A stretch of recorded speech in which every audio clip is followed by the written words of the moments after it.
Open heart, open mind. Hello, everyone. Once again, I welcome you to the Satwa Project, an online official platform of the Satwa Project. So today, we are going to embark a new series by the title Dakini Series. So before we start that, I would like to invite an individual who works very hard, manage all the technicalities behind the scene. So I would like to invite Brother Chang on the screen. Hi, Samisha, and everyone following us and watching tonight. Welcome to our show, and please do like, share, as well as subscribe if you're watching on YouTube. So now back to you, Samisha. Thank you, Brother Chang. So before we get started with our dialogue, so let me introduce you to our moderator and guest speakers. So this is the topic of our today's discussion. What is Dakini and Dakini Practice, Part 1. So let's get introduced to our today's moderator. So today's program will be moderated by Raymond Lam. Raymond Lam is a senior writer at Buddhist Tour Global. He has been a Chinese Buddhist layman since 2008 and began working for the Buddhist Tour organization in 2010. An alumnus of the School of Oriental and African Studies at the University of Queensland, he is a trustee of the Haythrop Association. So I welcome Raymond Lam to this program. We are very pleased to have you on this program, and thank you so much for helping us to moderate. Yeah. Thank you so much for having me. Our first contributor will be Venerable Tenzin Dasel. Venerable Tenzin Dasel is a teacher and leader who has been practicing Buddhism and meditation for over 2 decades. She is the founder of Main Mindfulness Project and serves as the Buddhist spiritual advisor at Bates College and the spiritual program coordinator at Tashigatsaling Buddhist Center. She holds many honors and distinction for her work with women, children, and youth throughout the US, India, and the world. We are very pleased to have you in this discussion, Venerable Tenzin Dasel. Thank you so much for joining us. Very, very happy to be here with you. Look forward to a very invigorating and inspired conversation. I would just like to say, maybe I'd like to say my work encompasses all beings. Maybe it needs to be updated because we'll never leave anybody out of our dedication. But that's very kind of you, a very kind introduction. And thank you, Samiksha. And nice to meet you, Brother Raymond. Hello, Venerable. Thank you for joining us. So our next contributor is Sonia Gomes. She is the co-founder of the Satwa Project. She is marketing and communication manager, founder and CEO of Spaso Zen Wellness Center in Portugal. She is an international advisor and co-founder at Lotus Hut, NGO in Nepal, working on health and education for women and female empowerment. She is an international advisor in Nepal Buddhist Education and Meditation Center, non-profitable organization in Nepal working in education programs for illiterate adults and children, especially women and young girls. She is also an advisor at Sanghakaya Foundation in India since July 2020, Portugal country director of International Youth Society since September 2020. Her major interest lies in human rights, poverty eradication, female empowerment and development, health and education, gender equity, social business, social entrepreneurship. We are very pleased to have you, Sister Sonia, on this platform. Thank you Thank very you for much. joining us. Thank you very much. It's a pleasure to see you all. And thank you again. Nice to meet you. Thank you. Our next contributor is Gloria Chang, Sherab Dorma. Gloria Chang, Sherab Dorma, is a certified Dharma translator and teacher. She has been appointed by her guru, Khenpo Sultrim Gyatso Rinpoche, to teach Tibetan yoga and meditation on emptiness since 2003. As a prolific Dharma translator, Tibetan Chinese English, since 2000, she has published more than 40 books, either for the general public or for retreat courses. Meanwhile, Gloria is also a well received Doha singer who performs Buddhist songs of realization in various associations. Thank you for joining us, Sister Gloria. Hi, everybody. Thank you for having me. I'm so looking forward to have conversation with all you very inspiring figures. So thank you for inviting me. Thank you, everybody.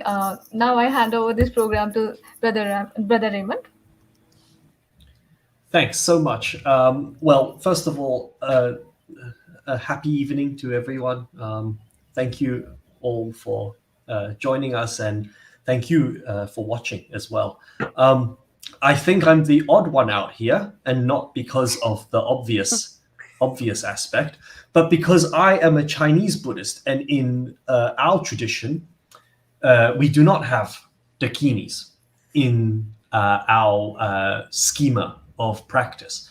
And so I feel very honored and very excited indeed to be able to assist in moderating a unique conversation about the Dakini, about this figure in the Vajrayana tradition. As I understand, all three of our guests tonight practice and teach in the Vajrayana tradition. Venerable Sonia and Gloria, thank you so much for joining us, and I look forward to learning more from all of you as the evening goes on. And so I actually prepared a set of questions for our guests tonight. And I would like to perhaps start with a more general outline of what Dakini, the word, really means for each of you. So as a practicing Buddhist and as disciples of the Dharma, what does the general figure and archetype of the Dakini mean to you personally? We will explore more technical aspects as time goes on, but for now, what has the figure meant to you personally in your own life? Perhaps we could start with Venerable Tenzin Dasel, if you'd be so kind. Yeah. Thank you, Brother Raymond. Yes, I think for me, meeting the Dakini within this tradition, so just to back up, I've met Buddhism very personally and very deeply about 20 years ago when I met my root Lama, actually 22 years ago. And so I think I had met the Dakini actually earlier in my life. I think when I was quite young, you would have called the Dakini a tomboy, was the word that would have been used in American culture. And in that moment, as a youth, as a very young child, I was meeting her climbing trees. I was meeting her in the nature, building my little fort out in the backwoods. I was meeting her in all the living things, all the creeping things. I have to say, I still am making peace with the creeping snakes. I'd never really had strong connection with them, but little salamander lizards creeping around by the fire at night, camping with my parents when quite young, and the stars, sleeping out underneath the nature. I was really meeting her in myself and existence, in a quite very innocent, natural awareness of her presence before I really knew her as an archetype within a tradition. And the first time I really met her that way was then later in my 20s. I was living still this kind of beautiful, adventuresome life and spirit within my heart, and living in Berlin, Germany, after the wall came down, and living with a big community of women and men, people from all around the world that was very vibrant. You were all, think, maybe not born yet, but in the 90s, right after the wall opened, it was a very vital time in Germany as things were reuniting and this wholeness was coming together between the East and West.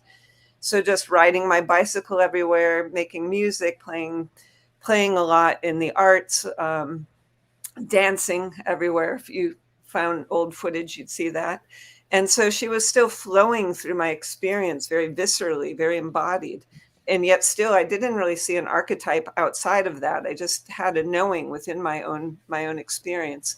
And then one day, I think back in about 94 or 95, I got a scroll in the mail from my father, and I opened it up, and inside was this beautiful poster, of this amazing image of a female divinity, for the lack of, I won't even say Dakini yet, because I still don't even know who she was, but I get this beautiful big poster of this female that's hand drawn, but she's got no clothes on from the top up. She's fully with herself, no top covering her breasts. And in Berlin, in Germany, if people have ever been there, the Germans in Berlin are quite liberal. So they might be riding home after work from the office in their suits and in their nice official clothing, but then get naked in the park to sunbathe for half an hour, at least from the top up, women included, and feel really, really secure in that. This was back in the 90s. I'm not saying I know how it is now. So it was very empowering to see that. And people would be swimming at the lakes, just going in with no bathing suits. It was very natural. So of course, when in Berlin, do what the Berliners are doing. So it gave me a whole new contact, especially as an American, which is such an uptight, body conscious culture, very non-healthy expressions of how to connect with naturalness, let's say. So I had been meeting her in my own experience there. And then when I looked at this image, I see this beautiful goddess, is what comes to me. I remember thinking, I don't know who you are, but I believe I do, like never saw this image. And who it ended up being, I found years later, sitting on a lotus with her hands open, beautiful smile on her face, fully in her own power and her essence, holding a lotus one hand, and it was drawn by an American artist, a female I found out later, and an apple in the other was Prajnaparamita. So this was my first visual expression of knowing Dakini outside of myself. And I remember thinking, I don't know who you are, but I know I believe in you. And so then fast forward, 7 years later in 2002, I guess about 5 years later, I found myself in Hawaii. I was on the Big Island. I happened to be in a Buddhist temple at the South Shore of the Big Island, and then saw these expressions of Tibetan Buddhism in the temple there, and was like, wow, this is really, it's true. It's a thing, and for many people who meet Tibetan Buddhism, their first feeling is, wow, I'm so glad it's a thing, like it's not just my thing. It's like there's something bigger going on.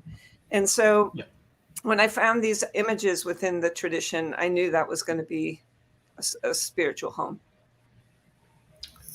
Wonderful. I think as the common cliche goes, Hollywood will let people die in explosions and get killed with knives and guns, but freak out over the portrayal of breasts in their movies, right?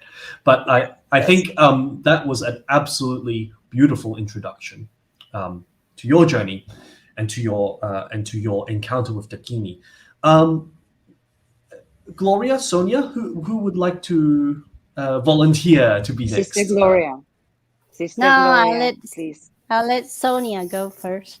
Sister Gloria, that has wonderful experiences, so I would like to hear. No problem. Just bounce between two more times, but no more. Okay.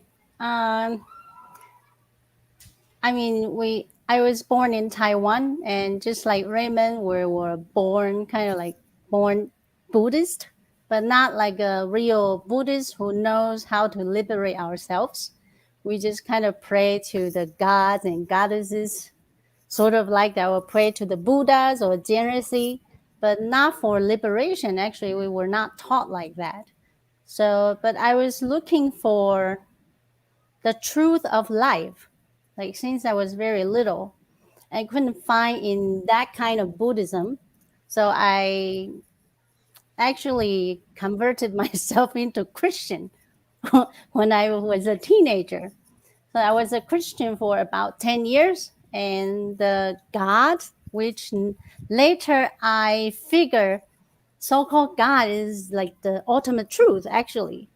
Or you can say God is emptiness, in Buddhism. But I didn't know, so I tried to follow the Christianity for like 10 years. And I didn't find my answer there. I wanted to find the truth of the universe and truth of life. And I didn't find anything, so I tried to look for something else. And not until I was 28 that I found my guru. And after I found my guru, that was it was the first time I realized I am a Buddhist. Buddhist for the liberation from samsara, and a Buddhist who actually can learn or step on some kind of path that you can learn about the truth of the universe and the truth of the life. And before that, I was not really a real Buddhist. And even after I took refuge from my guru and started my path of learning, as I would say, the real Buddhism, at the beginning, I didn't know anything about Dakini at all because my teacher, my guru, he started our practices from the conduct of bodhisattvas. And then we got into 5 years of meditation on emptiness. And in between the 5 years of meditation on emptiness training, he kind of mentioned something like that. So the first thing I know is multilateral practice, zhi. But we know about Jid, and we started to learn about Jid, and we have Madiladrin as our deity. At that time, I still don't know that she's a Dakini. Like I didn't the term of Dakini. It was like after maybe 3 years later, I started to know the term of Dakini. Then I started to like Google about it because Rinpoche doesn't talk much about it at that time. So I learned about some like Google information or Google knowledge. Then later, as our path started to progressive into a higher level of Tantra, then I started to learn about so-called Dakini. And then to me, the ultimate or the real Dakini is the true nature of mind, which is beyond male and female. But a lot of time for different kinds of reason, for the condition, for the beings or the sentient beings or the disciples condition at that time or his or her capacity, they have to manifest into some kind of female form. That's what I learned. But the ultimate deity, the ultimate Dakini, I would think it's the true nature of mind, which is beyond male and female. And that's what I learned from my guru. Yeah, it's like that. But as years goes by, I started to step into like a broader working field for different centers. Like at the beginning, I was only trained by my guru in our own center. It was like a close-up learning system. So I had no contact with other centers. But after like 5 or 6 years of training by my Rinpoche and my guru, I started to be sent to other centers and working for other gurus. So I had some kind of contact with other centers, students, disciples, and I started to realize like many ladies, they want to be dakinis, but their concept about dakini is like totally beyond my imagination. Like they want to marry a Rinpoche, and Rinpoche's wife is Dakini. So I was like very shocked when I first learned about it. So that's what I know about Dakini, like from the point of view that I learned from my guru and from the point of view that I know from other people, like that. As for the archetype, I don't quite remember the first archetype that I know exactly is a Dakini. It's kind of like a gradual path, and I slowly learn about it and accept about it. So I really don't have a first strong impression of that. But later I know, okay, Machiladran is a Dakini. It's like that. And for like those are like formless Dakini.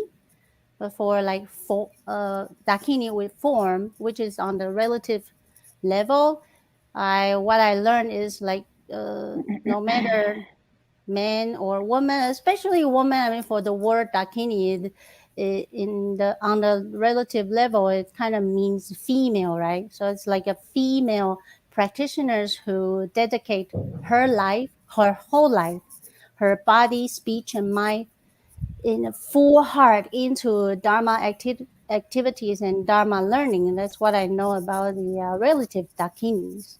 It's like that.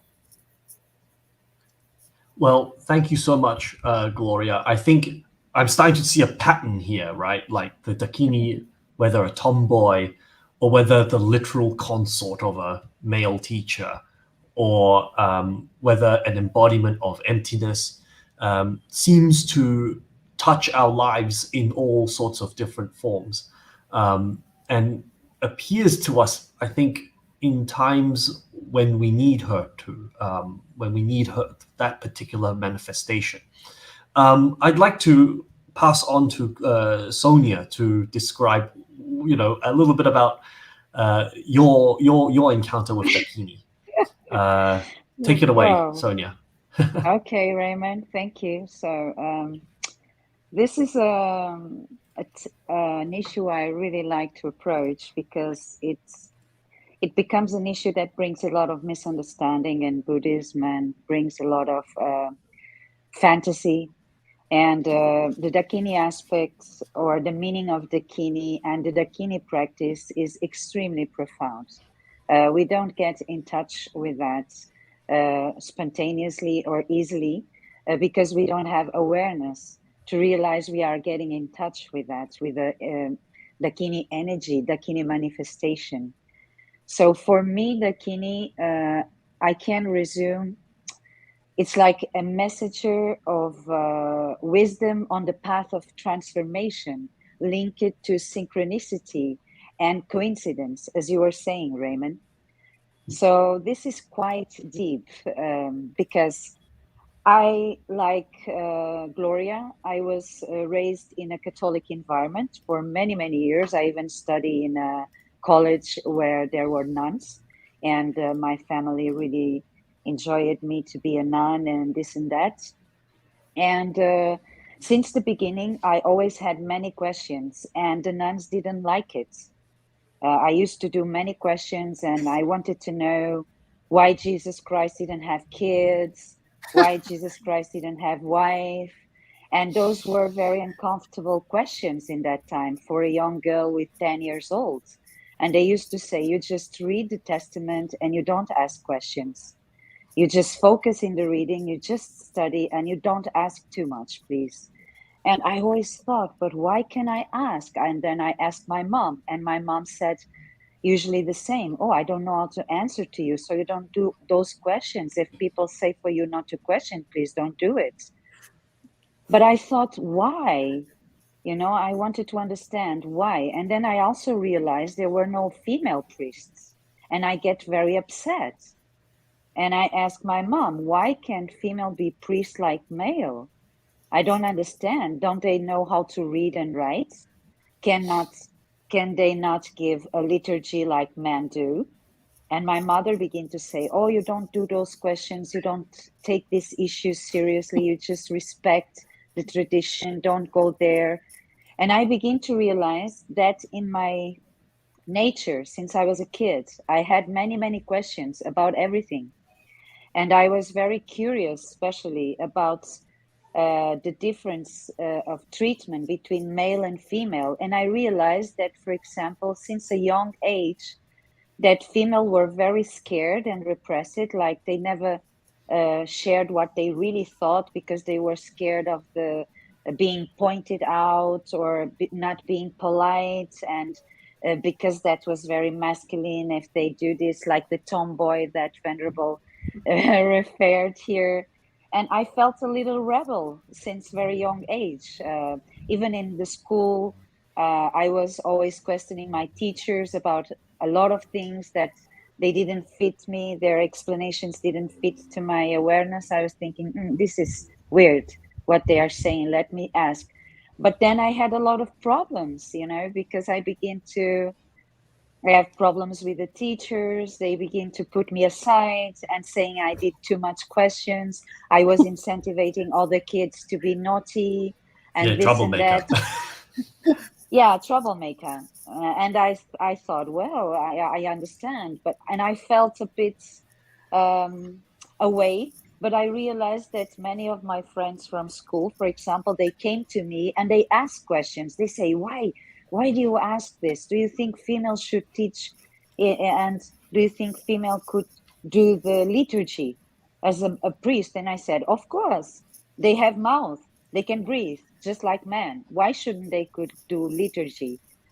And then I realized this was with the age, I begin to read a lot of, for example, Freud, because I had a lot of, when I started in my teenager years and into some readings of Osho, I begin to wanted to know more about sexuality. And I begin to read about some aspects of the Freudian issues and Jung, Carl Jung, and all of that. And I realized, wow, there is a female side we all have that is very empowered and should be bring out and should be realized that is the same. There is no male or female. All the male, they have female aspects, and all the women have male aspects. So I begin to realize that. That's why I love psychology. And many, many years I was reading and reading and reading about that issue. And for me, it's Dakini is the manifestation of liberating energy in female form. Um, Sometimes they can be beautiful, and sometimes they can be very roughful and can be horrendous, and they are decorated with skulls that has a meaning that can be scary to many people. For example, they represent liberation, and they often are depicted naked and dancing like a venerable mansion naked, because that has a meaning. That is not by chance, that is not erotic, that is not pornographic, that has a deep meaning. So for me, what can I say? Elusive and playful. I think the Kinis are elusive and playful, and they embody the untamed feminine. So for me, that is what is the Dakini and my contact with this feminine aspect that also male have, but I don't know very well how to deal with that, in my I humble think, opinion. yeah, that's a very good point, Sonia. And I think it would be a whole separate conversation to talk about the men's relationship to the Dakini figure, the divinity, the archetype, the embodiment of what is ultimately genderless, the genderless enlightenment, but in the conventional world manifests with engendered qualities. But I also would like to point out that, I mean, like, you know, I don't think it's outrageous to say that, like Catholicism, Buddhism also has structures that are very much gendered and tend to bias towards the men. Yet we see this rebel figure in the Dakini, right? She sticks out like a sore thumb. She asks questions, as Sonia says. She's striking, as Gloria points out, and as Venerable said, you know, like, she bears her upper body, you know, not in a sexual way or in a gendered erotic way, but just is just like that. I think this is a very fascinating figure, and I think that feeds all these different kinds of Dakini. I'd like to zoom in on, and in a second question, I would like to ask you the kinds of the specific figures in the Vajrayana tradition that you have come across in your practice, or that perhaps you even teach to others. So perhaps maybe in terms of the specific religious or historical Dakinis, let's pass on to Venerable first. Would you please lead us first? Yeah, thank you. Thank you to my sisters for sharing your deep personal truths. There's so many, first, I just want to say so many synchronicities and overlays with that. Although I'm maybe a little bit older than you, I can resonate and share with you, yes, the search for truth. Sister Sherab Doma, that was also very compelling to me as a young girl. And I remember reading Socrates and Plato and looking for what is the truth. Sister Sonia, yes, you know, also the Catholicism. My mother was Catholic and my father was more Native American tradition of nature. And I wasn't raised Buddhist at all. So it was quite surprising when I'll pick up with the image of meeting Prajnaparamita in this poster that my father sent to me in Berlin when I was about 26 or 27, because I wasn't raised Buddhist. I had gone to a small liberal arts college here in Maine. I had met one Buddhist who was in his beautiful saffron robes, a Theravadan practitioner from Sri Lanka, who happened to be at my college for a year, and I had befriended him. But frankly speaking, from a young age, I investigated looking for truth within organized traditions. And even with Buddhism, I was like, no, let's put them all aside because there's no room for the female anywhere. And so thereupon was still encouraged to keep my own investigation going to look like why is she being left out in this very relative organized display of religions, of sacred practices. And so when I met Prajnaparamita, I kind of wrote to my father and said, this was long before the days of cell phones and email, who is this? Where did you get this? And he said, when I took you to meet your great aunt up in Vermont, she had this little postcard next to her bed of this hand-drawn art that someone had made in the 70s. And I just thought, Lisa would like to have that. So my birth name, Lisa, he sent it to me and said, before I sent it, I decided to have it blown up into a poster for you because I thought this will be something you really enjoy. So, this connection of deep awareness, so when I was young, I had said to my father, I'm definitely not going to be a Catholic. And my parents had divorced when I was young. And he said, that's okay. He said, for now, it's important to your mother. So again, like Sonia, I was making waves, asking the difficult questions. Why can't I serve on the altar? I know about bells and smells, all these things. I was the only girl on the boys' basketball team, had beaten out all these other boys to be on the team in class 8 when I was 14. And yet still, in my most important expression as a sacred spiritual practitioner, all the doors were still, the glass ceiling was even harder there than within the classroom academically or sports field. And so my father just encouraged me, look, when you get older, if you need a path, you'll find it yourself. And so when I saw this Prajnaparamita, I was like, well, I don't know who you are, but I know I believe in you. It was like seeing a mirror for myself. And then my father said, oh, well, I took the photo from your great aunt and I thought you'd like her, but I don't know any more about her either. So then I started thinking, well, maybe she'll reveal herself slowly. I'll just take this as an adventure, right? As the great journey unfolds. And so similar to Sister Doma, when I started, my teacher started with basic 4 noble truths, not even anything with Bodhisattva, just getting the foundation of the Buddhist practice under my feet. But what really compelled me was in this little artist studio that he was teaching out of here in Maine, the quote on the board said, believe nothing no matter who has said it, even if I have said it, unless it accords with your own knowing. Even if it doesn't make sense to you, even if I've said it, leave it alone, end quote, Buddha. And I thought, that's a teacher I can follow. That's someone turning you back to look at your own truth. And then it seemed the whole time with my root Lama, who was so wise, so kind, so open, that he was just meeting my questions and not just meeting them, but enjoying them, like happy that I had questions. And so at the beginning, I had even forgotten that much about Prajnaparamita. It wasn't like, oh, I've got to go find the goddess or really deeply seeking that out. But my path just happened synchronistically, to cross paths with someone who is a genuine Lama. And even in that point, the Geluk tradition doesn't really have as strong a connection with the Dakini figure. She comes more from the Sakya tradition, Vajrayogini, and the Dakinis and the Kaju are very prevalent. If you go into a Kaju monastery or nunnery, you'll see lots and lots of Dakinis on the wall. In the Geluk, not so much. I mean, a little bit, yes, some, but really in the tradition where you see this form, this particular form, is coming more from Sakya and from the Kaju. And so when I saw her, I was like, oh yes, of course. When I remember first walking into Jetsuma Tenzin Palmo's temple in Himachal Pradesh and weeping, thinking, I knew you were here. I knew you were here. And Jetsuma knew, even though I hadn't said anything to her, she said, maybe you want to go into the temple and you can go all the way up. And who was up on the top floor but Prajnaparamita?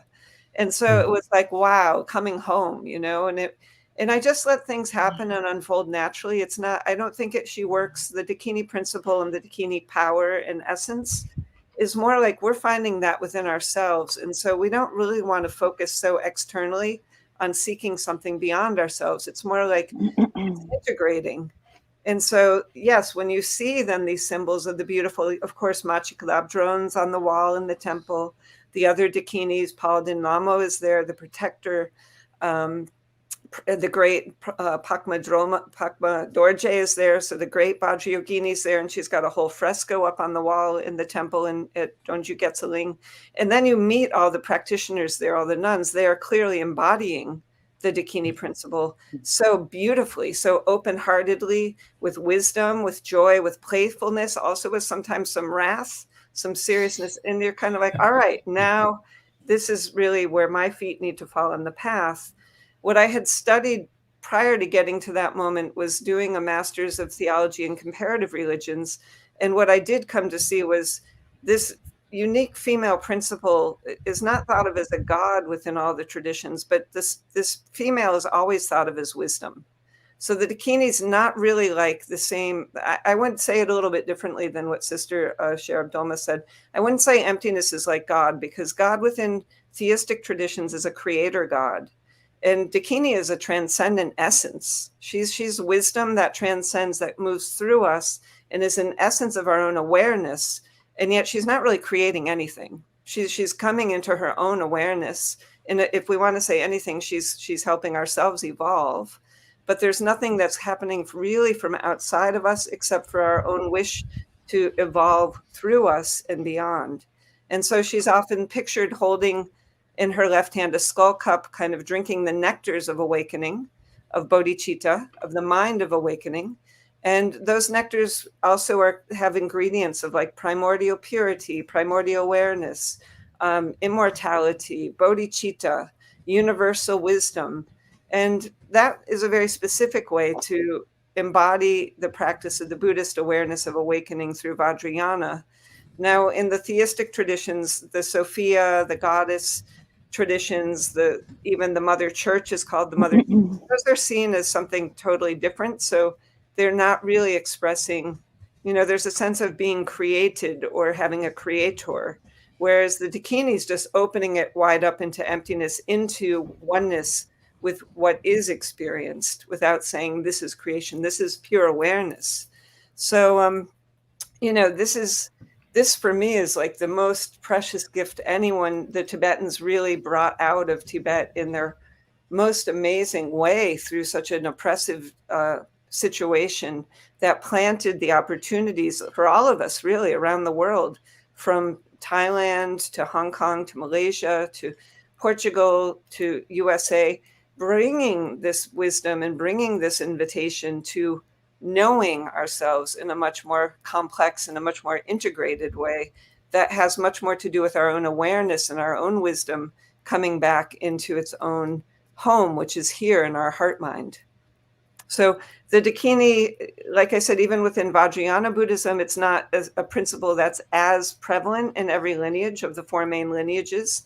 However, of course, she's embodied by the lamas because they're the ones who give initiation, and no one embodies her in my mind better than His Holiness the Dalai Lama in terms of a male. If you want to say a male, she's really beyond male and female. Vajra Dakini would say, here there is no male, there is no female, but who's giving these empowerments and initiations to the sadhanas? But the male lamas we perceive so merely labeled, but yes, embodied as male.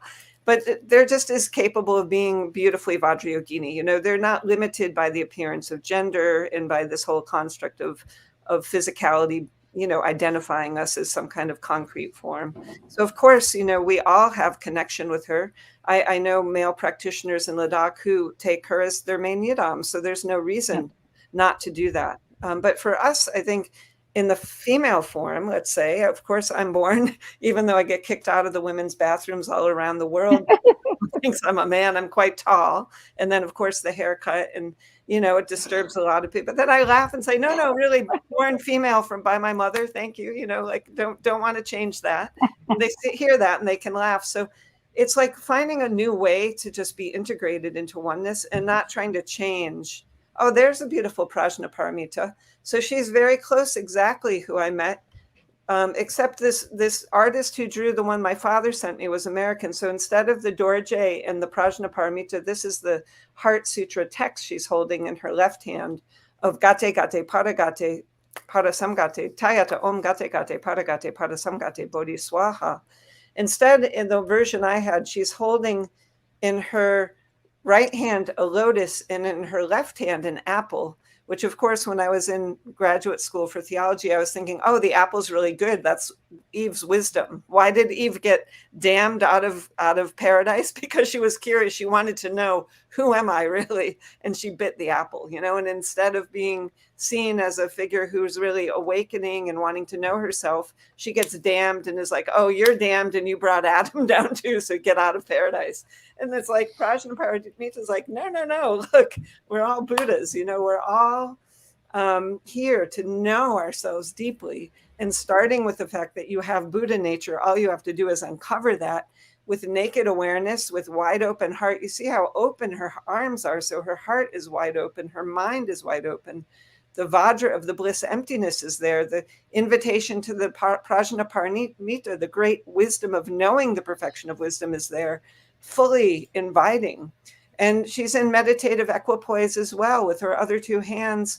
So this image shows like Four Noble Truths, shows clear awareness, shows so many things that can be transmitted just through the display, shows her regal appearance from Sambhogakaya with her head ornaments. So we can learn so many things by welcoming the questions from our own heart and asking them, which are then received and not told, oh, don't ask questions. A real teacher says, wonderful. A real teacher says to the students, I'm so glad you've been thinking about this. I'm so happy to hear your questions. They don't tell you, be quiet, shut up, don't ask questions. So this is the great invitation that the Dakini, that the Prajnaparamita is bringing. If you can find another visual of Prajnaparamita in her tantric form and more powerful. I would call this like a sutra form.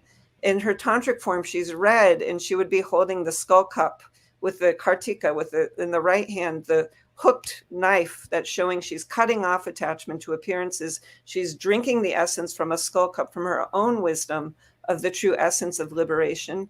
And it's a much more powerful. She's usually red, like the color of the fire of the eon of destruction. She's really going to flame out from that very peaceful, very beautiful, composed form into a much more expressive, dynamic, tantric form of activity. So if you can find a picture of the Pakma Dorje in Vajrayogini form in the red, then you see her how quickly she can also move in very different appearances. And then there are many Dakinis that travel with her. So if you're doing a sadhana, you'd have 37 other Dakinis coming in, and, it builds up from there once you go deeper into the Tantra. I'd call that beautiful image that you just showed more like the sutra. She's holding the sutra text of Prajnaparamita. So she's inviting us first. We have to study the philosophy, become familiar with the concepts, and then build further. Yeah. Well, thank you very much for that, Venerable. I think as depending on our time, we will talk about more how we manifest Dakini as people, everyday lives. And so, this idea of both men and women and men, manifesting this enlightened quality, that Prajnaparamita is ultimately genderless, and that men indeed should express Dakini qualities more often. Oh, yes. I mean, definitely, Raymond, the essence, it's the essence that she's giving. It's not her gender at all. It's the essence of her message. Yes. At the same time, I think now we could now perhaps move on to Gloria. Please share with us some of your experience with the so-called traditional figures of Dakinis in your tradition.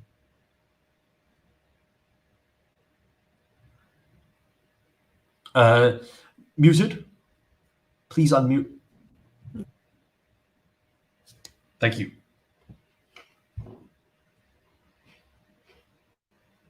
Yeah. All right. Okay. First, I would like to clarify one point Perfect. that Wonderful. Venerable just pointed out about I compare emptiness to God. Actually, I was only trying to express that I do not think that when when Jesus talked about God, he was really talking about like a human figure, God, that he created something. So I believe that Jesus was talking about emptiness. But at that time, people, they could not understand emptiness. So he had to like somehow find a way to tell people this is the ultimate truth. And regarding the emptiness, the reason why I compare it to so-called God is because of based on the ground or the background of emptiness and everything, all phenomena can arise or can manifest. That's why I compare emptiness to God. So for me, I don't believe that Jesus was talking about that kind of God. I think he was talking about emptiness, the ultimate truth, which my guru Khenpo Tsutin Gyaltso Rinpoche, he also think that Jesus is a bodhisattva. So one year, I think it was year of 2000, we were in Singapore. And then we were having a retreat course. It was December 25th. And then he said, today is Jesus' birthday. Let's celebrate Jesus' birthday because he's also a bodhisattva. And then I have read some articles that they say that Jesus had come to actually Tibet to learn Tantra, like for 12 years. And they have research about that. And after 12 years of learning Tantra, then he has some kind of magic power that manifested from his realization of emptiness, I think. Yeah, can I just thank you. I just want to say that storyline is completely not accurate, I think, because historically Tibetan Buddhism hadn't even manifested yet in the lifetime of Jesus in Tibet. Mhm. So Jesus was predating Buddhism going to Tibet. Jesus was alive 600 years before Buddhism even reached Tibet. So I think we should be historically a little bit accurate in some of these storylines, okay? Because Jesus was living around, prior to CE, the Common Era. Jesus was born before that. In Tibetan Buddhism didn't come from Nalanda tradition into Tibet until 8th century. You understand? I see. So Yeah, that the storyline we should be probably careful about, because yes. that wasn't even a possibility that he would have been. I think regardless, I think we'll have a forum to talk about Jesus at some point, perhaps with a priest or something. But right now, I want to talk about Dakinis. So, if Gloria, Yes. if you could share less about a male Jewish preacher who lived in Roman Judea, and more about like the actual Dakinis that manifest in your teaching, in your practice. Anyway, it was just something I read from Reader's Digest, which is a scientific research, and I think I am not a professional of that, so I'm just mentioning what I've heard. So probably the Venerable is more correct because she's an expert of that. But anyway, my point is that when I compared emptiness to God, it means like that. It means the everything arise on the basis of emptiness, which is what I think, what I consider is the essence of Dakinis that we learned in our lineage. Because the first actual Dakini we come in contact with is actually Majiladrun. And Majiladrun's famous sadhana is Zhi, right? So for the Zhi, we were learning. I'm not sure how other people learn Tantra deity practices, but in our lineage, we have to learn meditation on emptiness first. And when you have certain meditation experiences about emptiness, then my guru will authorize you to practice some kind of deity practices. And our first one is Majiladrun. And I remember how we first learned to supplicate to her as a female guru. And I remember in the content of the prayer, what really hit me really hard was he says the 5 poison are actually self-liberated. When I first learned that, I didn't know what it means. I just started to learn the meditation on emptiness for like 2-3 years, and I had some experiences, but I wouldn't know the essence of Vajrayana talking about using the 5 poison to liberate yourself. It's kind of like using poison to cure the illness you got from poison. So I was very curious about that. So for me, the Majiladrun, she helped me to realize the real essence of Dakinis, which is beyond male and female, is from that line of prayer. I mean, there are many lines of the prayer to Majiladrun, but that line really hit me really hard. So even now, when I think about that prayer, the Guru Yoga to Majiladrun, that's the first thing that comes to my mind is 5 poisons are self-liberated. And when the 5 poisons are self-liberated, that means male and females are self-liberated too. So there's no male and female. And for me, ever since I was young, I was not a typical girl either, like Sonia.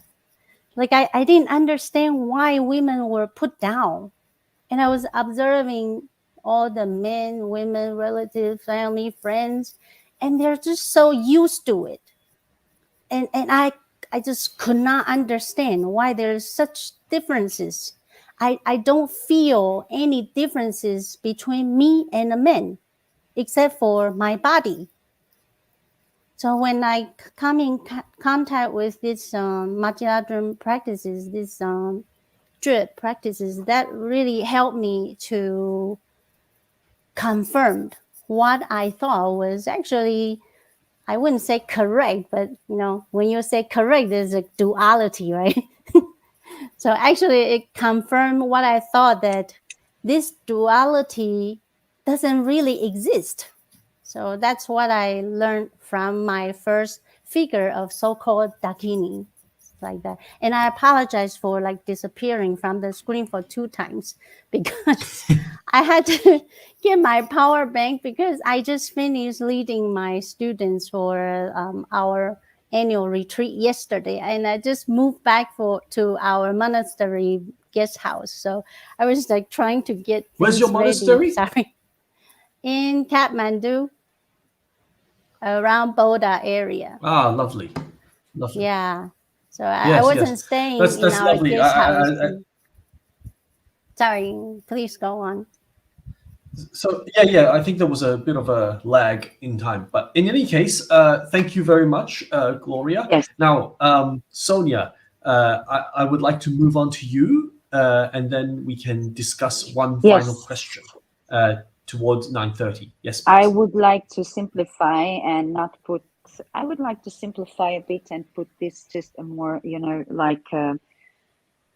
connected to the topic and not so difficult for people that are listening to us that don't know what is emptiness and this kind of things. Many people, they don't really understand the concept of emptiness, and it's quite a difficult concept to understand from the beginning.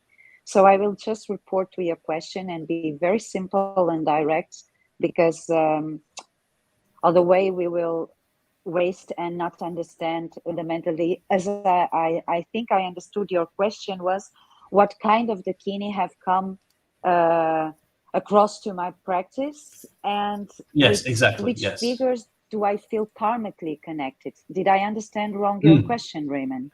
No, not at all. So we're talking about the traditional, the traditional figures that you've come across in your practice. Yeah.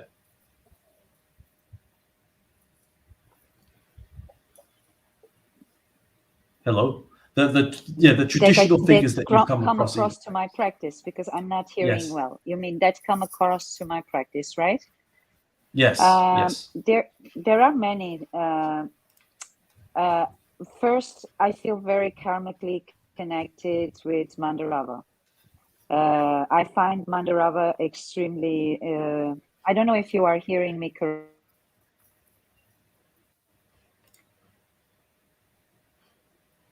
It looks like we're losing Sonia. Yes. Let's see if she returns returns to us. She mentioned Princess Mandarava, who was a consort of Padmasambhava, who was an Indian princess. Yep. And this kind of brings us back to where the Dakini principle comes from. It's actually from Indian Tantra, from Hindu practice, where Vajrayana actually has its roots in Tantrayana coming from India. And you'll find that the Dakini principle there is much more predated to even Buddhism up in Tibet as it moved around.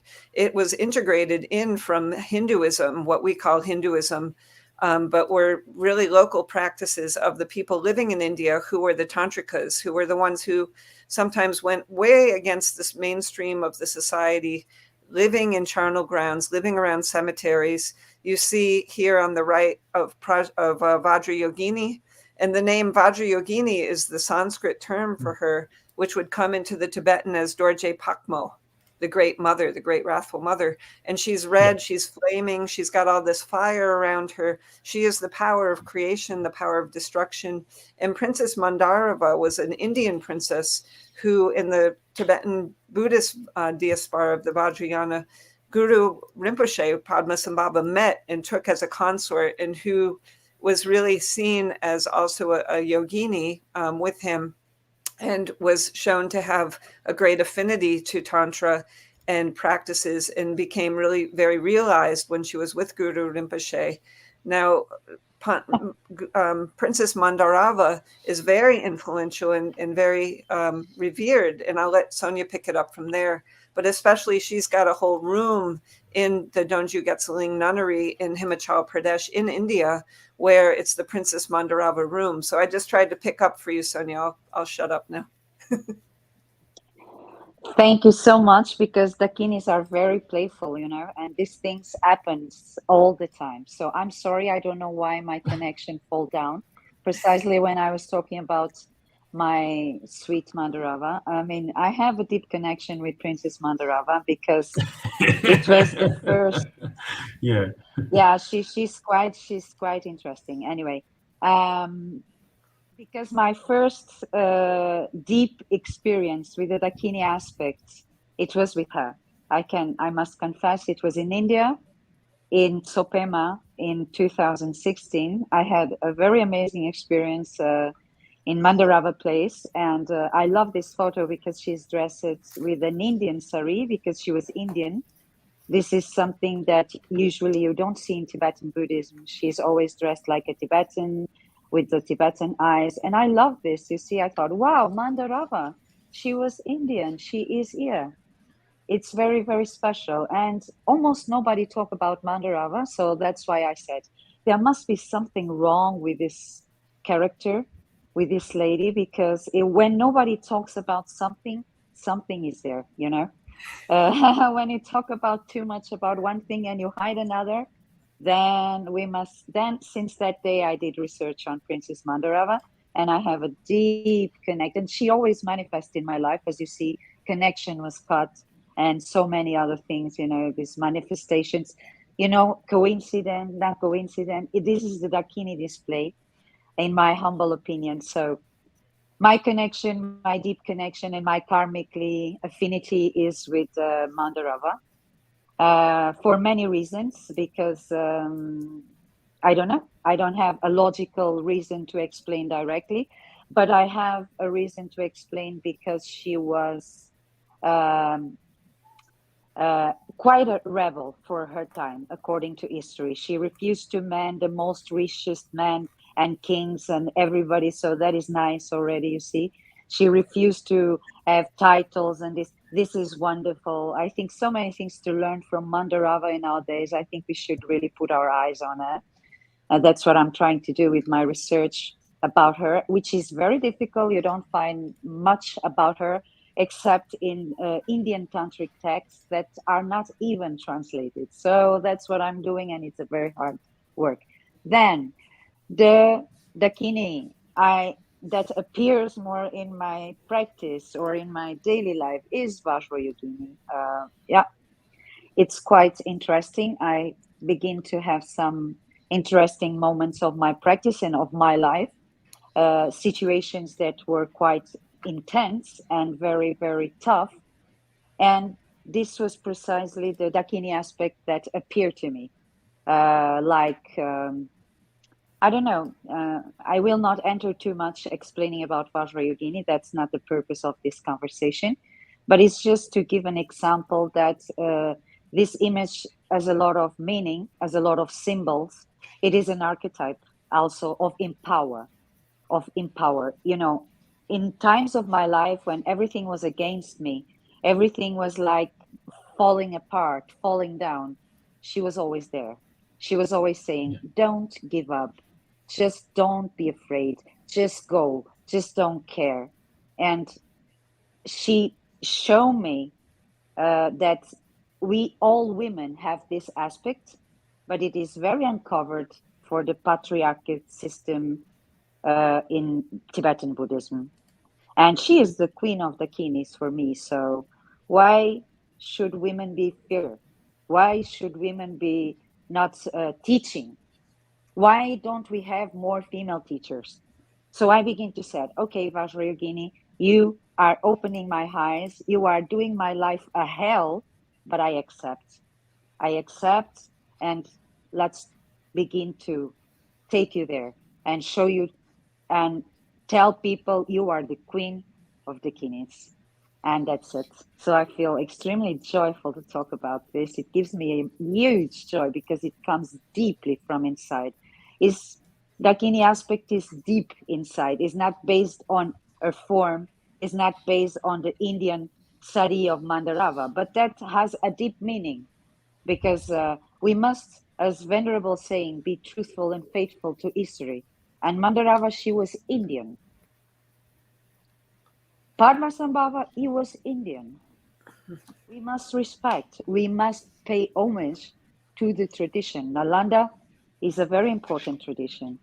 Vajrayogini image is here. I don't want to enter more in detail. Those were the Dakinis that really totally changed my life, I can say. Thank you. I don't know if I was clear. Absolutely clear. I think all three of our guests have outlined some very important points about their personal practice, and I think what I'd like to do with the remaining about 20 minutes of main discussion, followed by perhaps a few brief questions from viewers, is this is an introductory discussion about Dakini, and I think we've covered the sort of like the more orthodox aspect of looking at Dakinis, the figures, the archetypes, their presence within the tradition of Vajrayana. Now let's bring it to your contemporary daily life, and I think this is something that we'd all like to hear about and share with each other. Is Venerable alluded to this earlier with men manifesting Dakini, but what about you as women, as embodied in this conventional world, manifesting Dakini? How do you do that? What do you personally do? How would you advise women to manifest Dakini? Let's discuss this for the remainder of the session, and then I'll be opening the floor to potential questions should anyone have any. So Venerable, can we start off with you again, and then we'll do another round with Gloria and then with Sonia. Sure, thank you. Yes, and thank you to Sonia and to Sister Sherab Droma for their personal, wonderful sharings, and for being, great Dakini sisters. I think that, it starts first with our own acceptance, our own embrace of the Dakini principle on a very deep heart level. So she's also called the bliss queen. So there's so much joy there, that we start with that. We start with what brings us joy in our practice. Not just our practice of doing a formal practice in the morning or doing sadhanas or meditation, but our practice of just being a good human being, like being joyful when the ladies are kicking you out of the bathroom, as I said, saying, hey, this is the women's bathroom, and being like, yeah, I know, I'm in the right place. Or standing in line every time I leave India, having to get screened and everyone pushing me towards the male line saying, hey, I'm in the right line. I can, like being joyful, and everyone laughs. And then they say, oh, sorry. I say, oh, I'm not sorry. I'm so glad I'm female. Joy is there in every bit of the juice of flavor, whether you're sitting in the temple with 114 sisters doing the Chud practice, doing the Vajrayogini sadhana, and joy is there when you're moving throughout the world and no one's ever seen any appearance like, believe me, I mean, I know most people have never seen any appearance like this before, especially in the West. We're not a Buddhist country. People often say that they've never seen the robes before, but they kind of recognize it because they remember the Dalai Lama still and say, oh, namaste, you're Buddhist. And so it brings beauty. It brings an opening of a conversation. And I don't say, oh, we don't say namaste. I just say, oh, namaste, and then just have a nice, joyful connection with whoever's with you. This is the real principle of the awareness that the Dakini is bringing to us. It's the awareness of our own innate presence, our own innate power of bodhicitta, of the mind of awakening that is there, both individually as an appearance within ourselves, integrating her wisdom, her joy, her compassion, her bodhicitta, but then connecting and transforming the entire environment wherever we go. And so she is, as Sonia mentioned, also asking us sometimes to go to some pretty scary places within our own experience. She's not going to spare us of that because she wants us to transcend. She's both showing this creative, amazing, she's looking up into the sense of transcending. She's also called a sky walker, sky dancer. I really connect with that. I mean, my whole, if someone asked me about, I had a nice lunch with some old friends and my sister, who's my oldest friend in this life. And we all talked about what was our best quality. And I said courage. And they all said, oh, yeah, you're really fearless. And it's not true. I'm not fearless. I have moments where I'm on my edge. But it's that moment where I'm like, all right, let's go. Let's go onward. Let's expand through this. And so she shows also the reality of the skulls, conquering our kleshas, conquering our 52 fears and human limitations, so that we can actually become into this great awareness that nothing can hold us back from the bliss, from the emptiness, from the wisdom, from the bodhicitta, the mind that really loves the oneness of creation. And so that I try to take wherever I go. And luckily, and I'm really pleased to say that I get to go many amazing places in this life that I could have never dreamt when I was a girl, thinking I'll have a great adventure in this life. And I will search for that truth, and I will investigate it. I will debate it. I will challenge it. I will discuss it. I will share it. I will honor others' truths, because who knows, we can all learn more from each other's truth. It doesn't mean there's only one, but if we know what our oneness is within our own heart, that's Vajrayogini's, to me, that's her great invitation, which is just keep evolving that. I like to say my main experience of being with the Dakini in practice is, yes, doing the sadhanas, keeping a commitment and a connection with her, but it's more just being in the moment, being able to express with wisdom, with compassion, loving kindness, joy, equanimity. And in that oneness of equanimity, that means whoever I meet, whether it's an animal, a cat, an insect, a bird, turkey, deer, whatever, human being, male, female, whatever these days, everyone doesn't even want these labels, just whoever's in front of me, to be there with them in presence.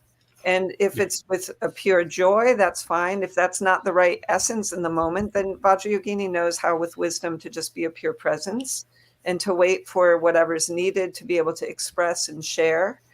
And so I think this is the way we really embody hers, through our our commitment in our mind, this mind bodhicitta, the mind of awakening, that means we truly want to be in a oneness, in a deep expression, in a deep integration, both from our own subjective side, but that we're not existing in a vacuum. We're in a deep interdependence with all that is. And Vajrayogini's presence is an invitation to move with clarity. That fire around her is giving clear awareness of that. And then with joy, her whole body is just expressing like this glorious dance of moving through space. And space isn't just like outer space, the moon and things like this. And it's not even just like space within a confined building or in a border of a country. Space is what holds everything together. She's the great skywalker through space, knowing that it's all held together. Whatever we experience is arising through space. It's arising through the power of our presence within that space, which is arising through the space of our mind, recognizing. That's how I do it. Marvelous, wonderful. Gloria, Sharadroma, would you please share a little bit about what we like to discuss? Yeah, in terms of manifesting the Dakini essence in like daily life, Yes. I think I have 3 points. First one is that there's a very famous female leader in Taiwan. Once, because she's very powerful, and once there's this Western reporter asked her, how do you get to this position as a female? And I really love her answer. She said, you don't focus on being different. Like there's a difference between male and female. You just focus on what you need to do. So I thought, wow, that is great. Yeah. So she went beyond the question, actually. And then the second one was like both Venerable and Sister Sonia mentioned about being brave, and in our lineage, we say being a little bit crazy. Like one of our lineage teacher, Lama Denpa, came to my annual retreat, my students' annual retreat. I invited him to give a talk in our annual retreat. And then he was saying, oh, Gloria is my Dharma sister. I've known her for many years. I know her very well. And she's a little bit crazy. Like a little bit crazy, meaning that we don't trap ourselves in this conventional concept about female and male, or even all kinds of duality concepts. So sometimes you have to be a little bit crazy, kind of rebel. Then you can go beyond, or go get liberated from those boundaries that bound us in duality concept. And the third point I think I like to do, or I've been doing, is I'm not afraid of showing my feminine aspect. Like, yes, I like long hair, and sometimes I like to be dressed a little bit sexy. So I have a female body. Like men, they like to show their six-pack. So I have a female body. I can show whatever I have or I want. But I can go a little bit crazy and go beyond the duality and just focus on what I need to do as a human being. So that's how I do it in my life, like that. Thank you. Wonderful.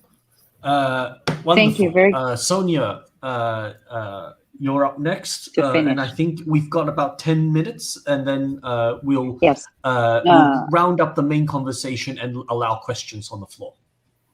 Yeah, no, I for me, it's in my daily life, I try to express the Dakini aspect by being near to women and explain them that fear is something that doesn't exist, and that women are not inferior to men, and that women, they are brave by nature. It's just they repress their nature. And they are educated by the society and by many things to repress their opinions, to repress their nature, to have a very maternal figure.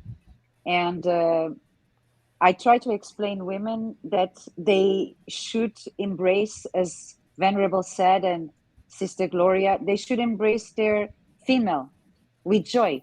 I am a female. I am very happy to be a woman. You know, I'm very happy. This is I can attain enlightenment. It's not because I'm in a female body. I will not attain enlightenment. Is not because I'm a female. I cannot give an opinion or have my proper opinion.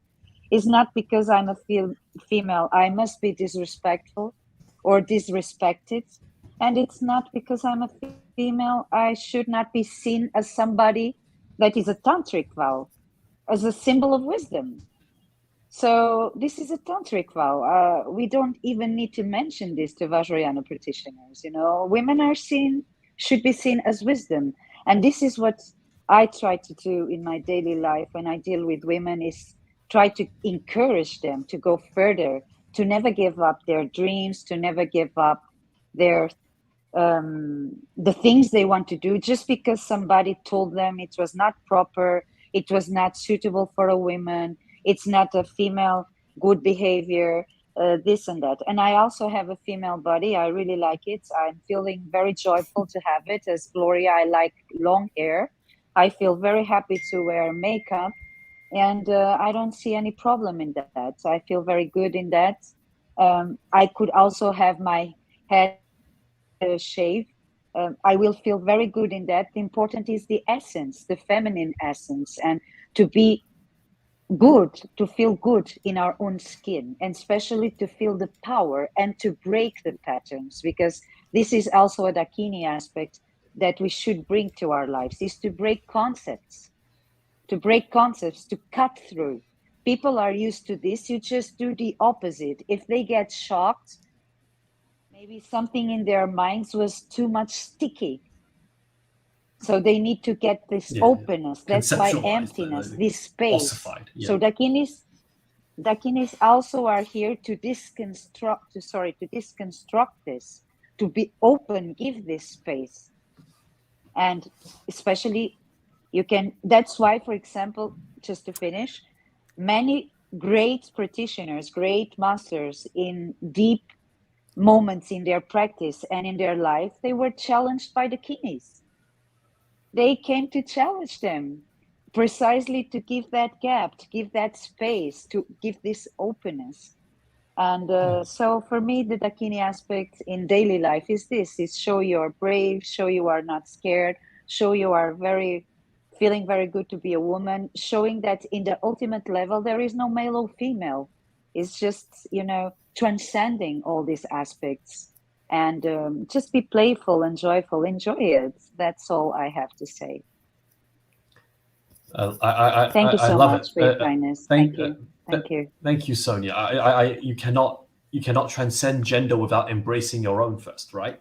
So I think I think so. This concludes our formal discussion. I'd like to thank the Venerable Sherab, Sonia, everyone for your valuable inputs. I hope you've enjoyed this conversation as much as I have. And I think if there are any questions, I've now throw it open. Anyone who would like to ask any specific dialogue partner something, please go ahead. And we'll continue for about maybe no more than 10 to 15 minutes, and then we will close up the tonight's program.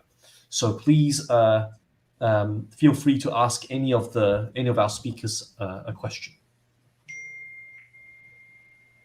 Oh, and they can ask questions to each other as well. So that's a good reminder. Thank you. Thank you so much for your kindness, sisters. I'm grateful to be here discussing this with you. And I would like just to clarify one thing, because you said previously, Raymond, you said to teach. I don't teach, okay? I'm not a teacher. I don't teach nothing. I'm just a student. and I just share some thoughts. I'm not a teacher. I don't teach absolutely nothing. I just learn. Thank you. For real. Just wanted to clarify that. Venerable and Gloria, they teach. I just learn. Thank you. No problem. Or perhaps you're not a teacher. No questions from the answer from the audience? Yes, well, I mean, I think if there are no questions, I think we can close up the conversation and conclude with a felicitation and a blessing to that the things that we've learned tonight can be dedicated to benefiting all beings in all time and space. And so I would thank you, everybody, for a lovely evening.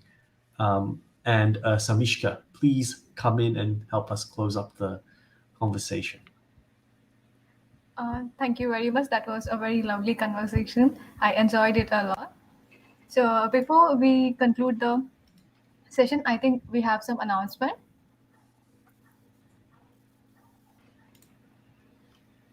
Yes, so we are going to have a new lecture series, new Dharma lecture series, which will be entitled The Power of Great Compassion. There will be a talk and also a guided meditation. So please do join us on 12th of March as well. So yes, thank you so much for joining us. Let's conclude the session. I would like to invite each one of you to have to give a small dedication prayer, and then at last I'll read the 4 great powers. So I would like to invite Venerable Tenzin Lam to please give a small dedication prayer. Well, I'd say, Bodhi mind, precious and sublime, may it arise where it has not arisen, and where it has arisen, may it flourish and grow forever more and more. And especially may Vajrayogini and her fatherly consort, who's always with her, Sri Heruka, as her staff over her shoulder, travel in unity everywhere with wisdom and compassion, spreading the great promise of the awakening mind to establish all in sorrowless bliss, immeasurable loving kindness, immeasurable compassion, with equanimity, never leaving anybody or anything, anyone, any appearance outside of that pure dedication, pure motivation, and pure intention. Sister Sonia? I will like to dedicate the merits, if there are some, from this small conversation to all Mother Sentient beings, and particular to all women that were listening to me and to my friends and to Sattva Project. I just hope they can feel inspired with the Dakini aspect and can begin to embody it in their daily lives and begin to realize their power, their own power, so they can manifest it genuinely and with a true heart of compassion. So may all beings benefit from these dialogues. Thank you so much. Thank you. Sister Gloria? I'll just sing a dedication prayer composed by Guru Khenpo Chultrim Gamso Rinpoche. All you sentient beings, I have a good or bad connection with. As soon as you have left this confused dimension, may you be born in the Western Sukhavati, and once you're born there, complete the bhumis and the paths.